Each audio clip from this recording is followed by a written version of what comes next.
RS. Bharathi அவர்கள் கண்ட நாய் பேயெல்லாம் பிஏஜிடி டிகிரி வாங்கியிருக்குன்னு சொன்னார். யாரு சொன்னார்? நீதிபதிகளாக பிற்படுத்தப்பட்ட சமுதாயம் பட்டியலை சேர்ந்தவர்கள் பண்ணதற்கு வந்து திமுக திராவிட இயக்கம் போட்ட பிச்சைன்னு சொன்னார். திரு தயாநிதி மாறன் அவர்கள் எங்களை நிப்பாட்டி வச்சு பேசுறாங்க, நாங்க என்ன தாழ்த்தப்பட்டவர்களான்னு கேட்டார். அப்ப யாருடைய பேச்சில் சமூக நீதி இருக்குது? அப்ப விடுதலை சிறுத்தைகள் கட்சி கூடவே இருக்கக்கூடிய பட்டியல் சமூகத்துக்காக குரல் கட்சி சொல்லுது, எங்க கூடியவே கழட்ட சொல்றாங்க. ஆதி திராவிடர் கல்லர்னு வேற எல்லா சமூகத்துக்குமான விடுதி இருந்துச்சு, அதை நீங்க சமூக நீதி விடுதின்னு மாத்திட்டீங்க.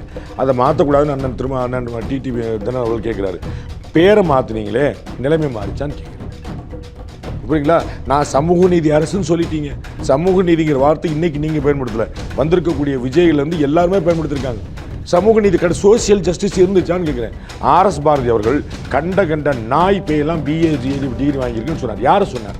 நீதிபதிகளாக பிற்படுத்தப்பட்ட சமுதாயம் பட்டியலை சேர்ந்தவர்கள் பண்ணதற்கு வந்து திமுக திராவிட இயக்கம் போட்ட பிச்சைன்னு சொன்னார்.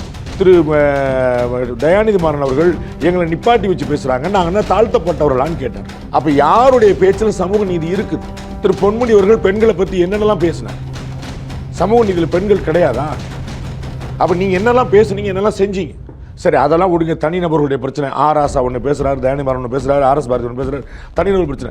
இந்த பிள்ளைகள் போய் வந்து கொலையில போய் நிக்குதே, இது யாரு காரணம்? அப்ப சமூக நீதி எங்க கிடைச்சது?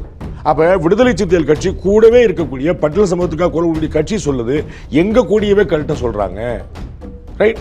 கட்சியுடைய தலைவர்கள் என்ன பேசுறாங்கன்னு நம்ம பார்த்தோம், சமுதாயத்தில் நடக்குன்னு பார்த்தோம். என்னுடைய கேள்வி, இந்த 50 ஆண்டுகளுக்கு பிறகு நீங்கள் என்ன செய்தீர்கள்?